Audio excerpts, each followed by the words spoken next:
Assalamualaikum warahmatullahi wabarakatuh. Jumpa lagi di channel yang keren ini, channel Mas Yano. Oke adik-adik, materi kali ini adalah laju reaksi. Skuy disimak baik-baik penjelasan Mas Yano mengenai laju reaksi. Oke, nah yang pertama yang akan kita bahas pada laju reaksi ini adalah pengertiannya atau konsep dari laju reaksi.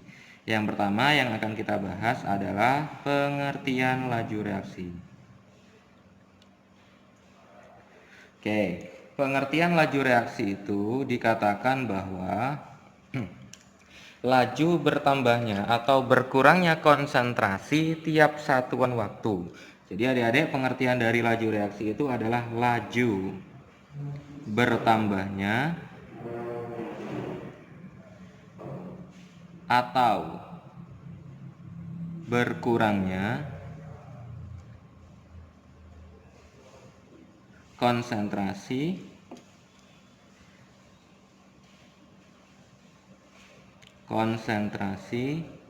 persatuan waktu.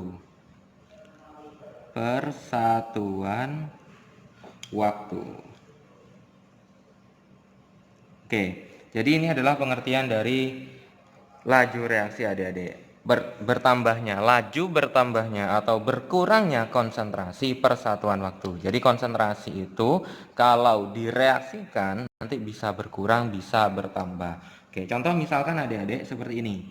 Contoh ada reaksi antara N2 yang berfase gas dengan H2 yang berfase gas. Dia menghasilkan yang namanya NH3. Fasenya juga gas. Oke. Kita setarakan ini 2, ini 3. Oke. Nah, misalkan ditanyakan berapa laju reaksi, pengertian dari laju reaksi untuk N2. Pengertian dari laju reaksi untuk H2. Pengertian laju reaksi untuk NH3. Kita lihat pada reaksi ini ada 3 senyawa, ada N2, H2 dan NH3. Nah, pengertian untuk laju reaksi N2 itu adalah laju berkurangnya konsentrasi N2 per satuan waktu. Kalau H2 itu adalah laju berkurangnya konsentrasi H2 per satuan waktu. Kalau NH3 dia laju bertambahnya konsentrasi NH3 per satuan waktu. Jadi adik-adik, kita lihat di sini tandanya, kalau dia bertindak sebagai pereaksi maka dia min. Jadi apabila dia bertindak sebagai pereaksi maka konsentrasinya lama-kelamaan dia akan berkurang. Sedangkan yang bertindak sebagai hasil reaksi NH3 di sini, karena lama-kelamaan NH3 ini akan bertambah, maka pengertiannya adalah laju bertambahnya konsentrasi NH3 per satuan waktu. Itu adalah pengertian dari laju reaksi adik-adik. Jadi kalau Mas Yanu jabarkan di sini masing-masing lajunya, kalau laju reaksi N2 itu berarti berkurangnya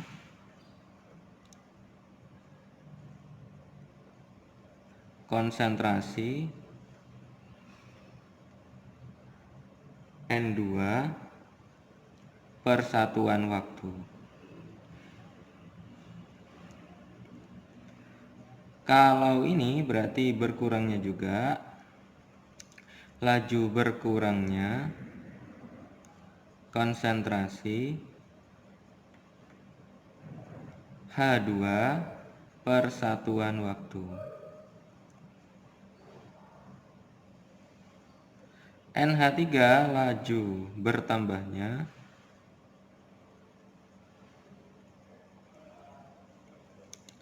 konsentrasi NH3 per satuan waktu. Oke, nah adik-adik di sini laju reaksi itu, konsep laju reaksi itu di mana nanti laju reaksi itu berbanding lurus dengan koefisien reaksi.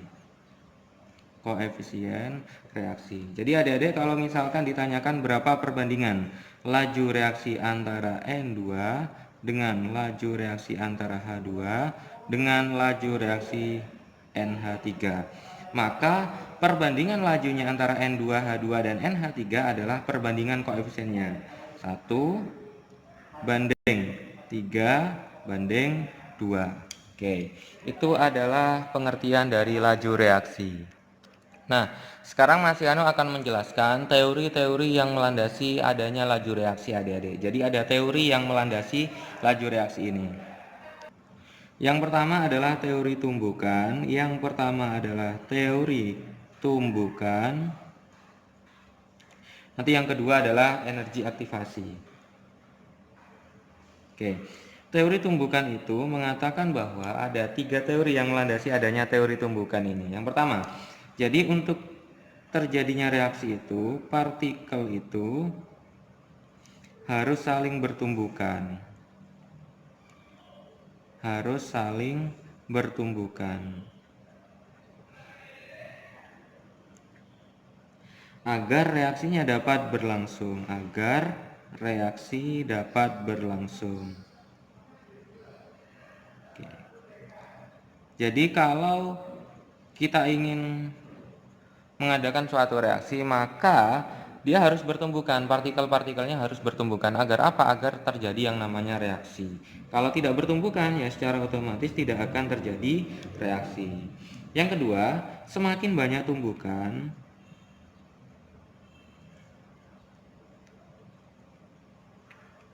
semakin banyak tumbukan yang terjadi, maka semakin cepat laju reaksinya. Maka semakin cepat reaksi berlangsung atau laju reaksinya.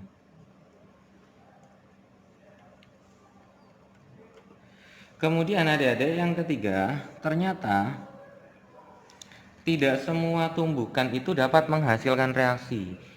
Jadi hanya tumbukan-tumbukan yang partikelnya memiliki energi yang cukup dan posisi yang tepat yang menghasilkan reaksi. Ini teori yang sangat penting tapi jarang sekali dibahas di sekolah adik-adik. Jadi untuk terjadinya reaksi itu ternyata tumbukan itu tidak semua tumbukan itu menghasilkan reaksi. Jadi tidak semua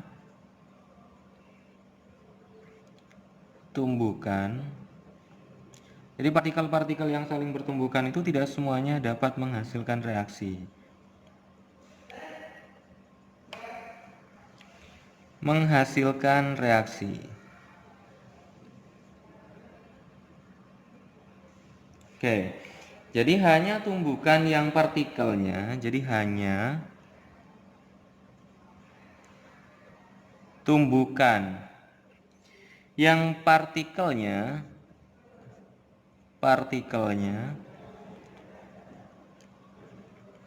memiliki, nah ini kata kuncinya, memiliki yang namanya energinya cukup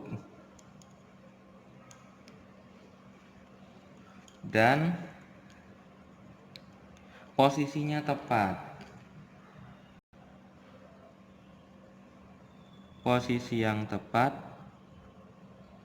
yang dapat menghasilkan reaksi.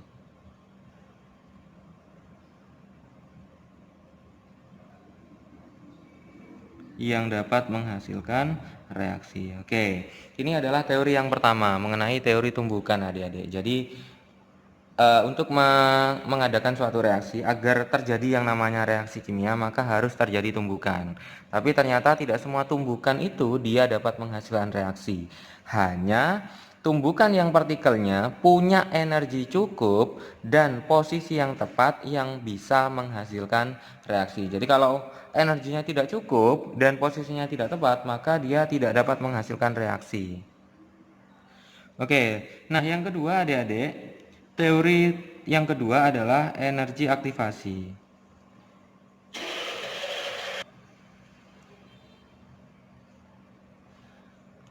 Yang kedua adalah energi aktivasi adik-adik. Jadi kita akan berbicara pengertiannya terlebih dahulu apa itu energi aktivasi. Jadi energi aktivasi itu adalah energi minimum yang dibutuhkan agar reaksi kimia dapat terjadi. Jadi energi minimum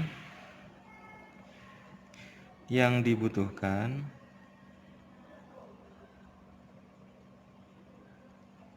agar reaksi kimia dapat terjadi. Reaksi kimia dapat terjadi. Oke, nah ini adalah konsep yang kedua adik-adik mengenai energi aktivasi. Jadi energi aktivasi itu pengertiannya adalah energi minimum yang dibutuhkan agar reaksi kimia dapat terjadi. Nah adik-adik, di mana apabila dia memiliki energi aktivasi kecil, minimum, maka nanti laju reaksinya dia akan semakin besar. Jadi semakin kecil energi aktivasi, maka laju reaksinya akan semakin besar. Nah, adik-adik, laju reaksi ini untuk energi aktivasi ini ada hubungannya dengan yang namanya reaksi endoterm dan eksoterm. Oke, Mas Yano akan gambarkan grafik pada reaksi endoterm dan eksoterm. Endoterm dan reaksi eksoterm. Oke, katakanlah di sini ada grafik untuk yang reaksi endoterm dan reaksi eksoterm. Oke. Nah, adik-adik, kalau dia bertindak sebagai kalau reaksinya bersifat endoterm, maka nanti reaktannya ada di bawah, kemudian dia akan menghasilkan yang namanya energi dan kemudian dia akan membentuk yang namanya produk. Di mana reaktan ada lebih kecil daripada produknya. Berbeda dengan reaksi eksoterm. Reaksi eksoterm dia reaktannya dia ada di atas daripada produknya. Oke.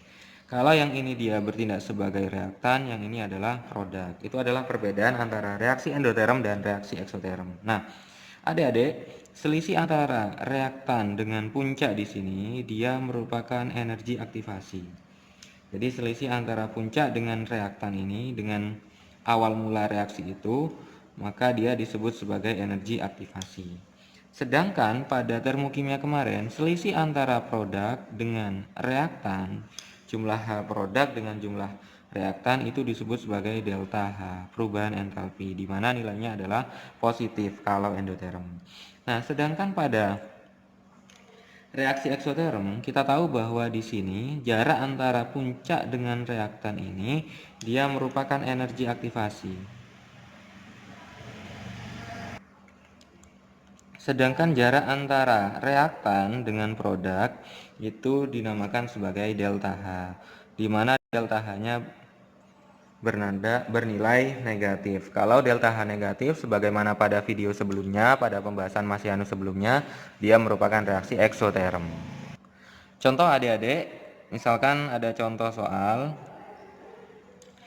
ke dalam ruang yang volumenya 2 liter, ada contoh ke dalam ruang yang volumenya 2 liter, dimasukkan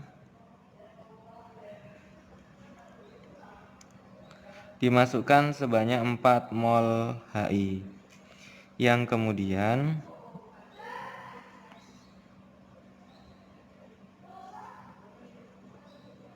terurai menjadi H2 dan I2. Nah, setelah 5 detik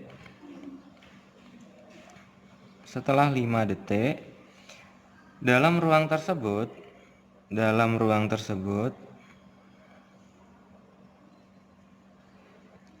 terdapat 1 mol gas H2. Nah, tentukan laju pembentukan gas H2,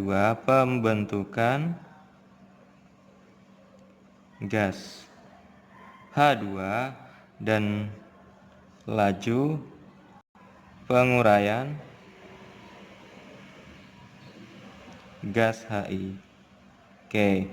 Jadi ada contoh soal seperti ini, ada ruang yang volumenya 2 liter, dimasukkan 4 mol HI yang kemudian terurai menjadi H2 dan I2. Nah, ternyata setelah dicek 5 detik, dalam ruang tersebut terdapat 1 mol gas H2. Tentukan laju pembentukan gas H2 dan laju penguraian HI. Oke, kita akan coba selesaikan soal ini. Oke, penyelesaian. Nah, di sini adik-adik, kita tahu bahwa ada HI, fasenya gas, dia terurai menjadi yang namanya H2, dan I2. Oke, kita setarakan terlebih dahulu reaksinya sehingga kita temukan bahwa ini adalah 2. Nah, kemudian kita coba di sini mula-mula. Di sini pada saat setelah reaksi.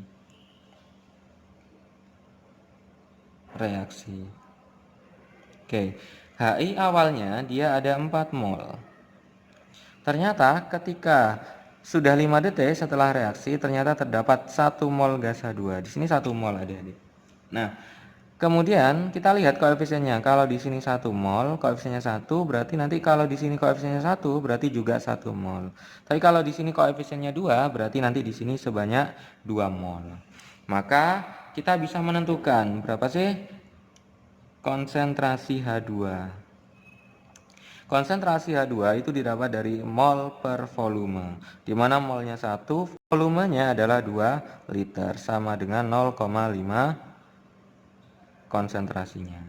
Oke, nah kemudian kita bisa menentukan berapa laju H2, pembentukan H2.